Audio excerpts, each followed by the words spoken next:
নিজের স্বপ্নকে বড় করো, না হলে তুমি অন্য কারো স্বপ্নকে বাস্তবায়ন করতে হবে। আমরা আসলে অদ্ভুত একটা প্রাণী। আমরা প্রতিনিয়ত কঠোর পরিশ্রম করি, কিন্তু সেটা আমাদের জন্য নয়, হয়তো কোনো প্রতিষ্ঠানের জন্য, না হলে কারো ব্যবসার জন্য, না হলে কারো স্বপ্নকে বাস্তবায়ন করার জন্য। আর শেষে কি হয়? জীবন চলে যায়, কিন্তু নিজের জন্য কিছু গড়া হয় না। আমরা ছোটবেলায় জেনেছি যে ভালো চাকরি মানে সুরক্ষা, অন্যের অধীনে কাজ করা মানে সম্মান। শেখায়নি নিজের ব্যবসা, নিজের পরিশ্রম, নিজের স্বপ্ন, এগুলো সত্যিকারের স্বাধীনতা।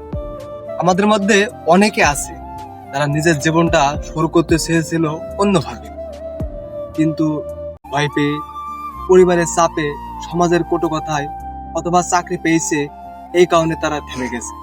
তারপরে ধীরে ধীরে অভ্যাস হয়ে গেছে অন্যের আন্ডারে কাজ করা, অন্যের স্বপ্নকে বাস্তবায়ন করা, কিন্তু নিজের স্বপ্ন স্বপ্নই থেকে গেছে। আচ্ছা, আমার একটা প্রশ্ন আছে।